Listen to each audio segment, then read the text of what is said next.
আসসালামু আলাইকুম everyone, welcome back to my YouTube channel.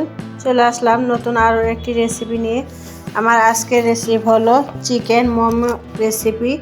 আর এই চিকেন মোমো রেসিপির সাথে থাকবো চিলি অয়েল আর ডিপিং সস। আর ভিডিওটি দেখার সময় একটি লাইক দিয়ে পুরো ভিডিওটি দেখার অনুরোধ রইল।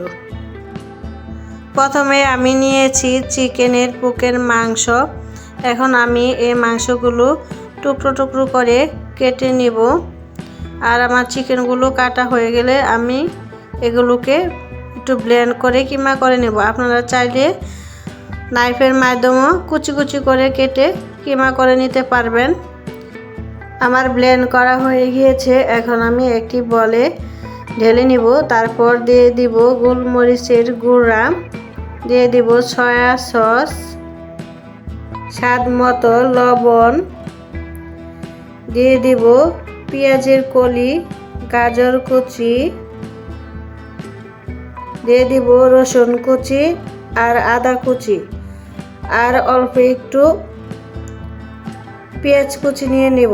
তারপর দিয়ে দিব রসুন আদা পেস্ট, তারপর বাটার ভালো করে গরম করে তারপর চিকেন কিমার বলে ঢেলে দিব। তারপর সবগুলো উপকরণ একসাথে ভালো করে মিশিয়ে নিব।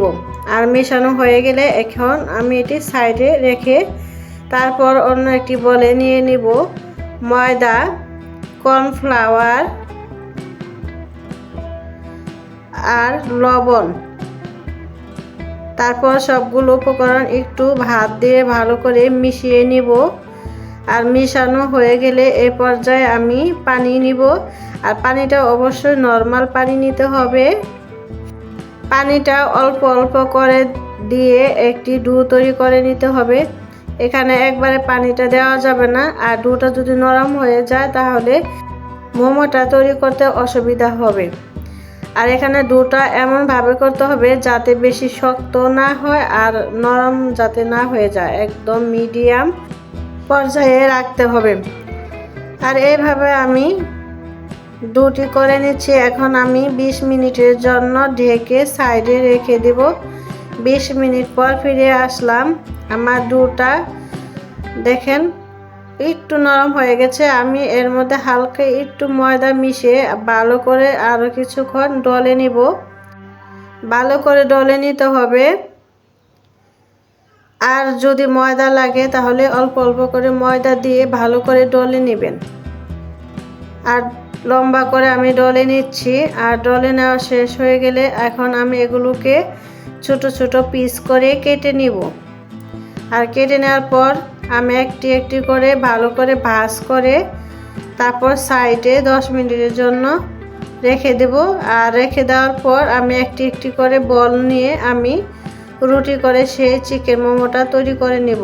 আর এখানে আমি একটি করে দেখাচ্ছি। আমি আগে কয়েকটা করে রেখেছি, তারপর বাকিগুলো আমি করে দেখাচ্ছি। এখন এই রুটির মধ্যে আমি চিকেন কিমার পুরটা দিয়ে আমি ভাঁজ করে নিব। এখানে ভাঁজটা ভালো করে নিতে হবে।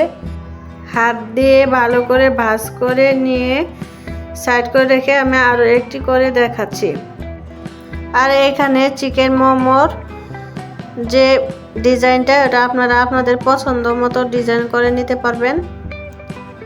আমি আরও একটি বেলে দেখাচ্ছি কিভাবে ভাঁজটা করে নিতে হবে। আর আমার এই ভাঁজটা যদি আপনারা পছন্দ করেন তাহলে দেখে নিতে পারেন আমি কিভাবে ভাঁজটা করেছি। প্রথমে মাঝখানে চাপ দিয়ে তারপর একটা একটা করে সাজিয়ে একটু চাপ দিয়ে নিতে হবে, তা নাহলে খুলে যাবে। কিন্তু আমার ভাঁজটা হয়ে গেছে। এখন আমি মুখটা ভালো করে লাগিয়ে দেব যাতে ভাঁজটা কোনোভাবে খুলে না যায়। এইভাবে সবগুলো আমি করে নিয়েছি। এখন আমি একটি ছিদ্রওয়ালা একটি ছাঁকনি নিয়েছি। আপনারা যে কোনো ছিদ্রওয়ালা একটি ছাঁকনি নিতে পারবেন।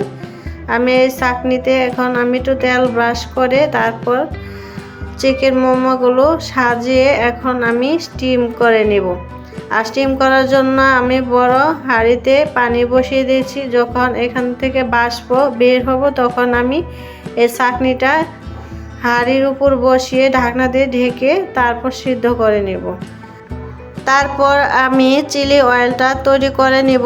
আর চিলি অয়েলটা তৈরি করার জন্য প্রথমে আমি নিয়ে নিব চিলি ফ্লেক্স, তারপর মরিচের গুঁড়া আর সাদা তিল। তারপর একটু ভালো করে মিশিয়ে নিব। মিশানো হয়ে গেলে এখানে আমি তেল ভালো করে গরম করে নিয়েছি। আর এই গরম তেলটা আমি মশলার উপরে ঢেলে দিব গরম থাকা অবস্থায়। তারপর আমি আর একটু নেড়ে চেড়ে মিশিয়ে নিব। ব্যাস হয়ে গেল আমার চিলি অয়েল। আর চিলি অয়েল তৈরি করার পর এটি সাইডে রেখে আমি আরও একটি সস তৈরি করে নিব। দিয়ে দিব সয়া সস, দিয়ে দিব পানি, তারপর দিয়ে দিব লেবুর রস, আর দিয়ে দিব সাদা তিল, আর দিয়ে দিব আগে থেকে তৈরি করা চিলি অয়েল। আর চিলি অয়েলটা দেওয়ার পর আমি ভালো করে নেড়ে চেড়ে মিশিয়ে নিব। তারপর দিয়ে দিব পেঁয়াজ কলি কয়েক টুকরা, দেওয়ার পর একটু নেড়ে চেড়ে ভালো করে মিশিয়ে নিব। ব্যাস হয়ে গেল আমার ডিপিং সস।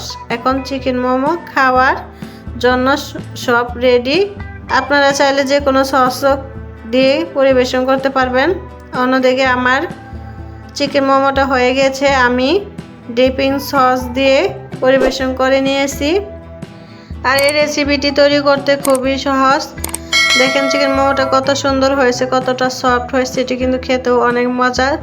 কম বেশি সবারই এই চিকেন মোমোটা পছন্দের। আর এই রেসিপিটি যদি আপনাদের ভালো লাগে অবশ্যই একটি লাইক কমেন্ট শেয়ার করবেন। আজ এ পর্যন্তই, চলে আসবো নতুন কোনো রেসিপি নিয়ে। আল্লাহ হাফেজ।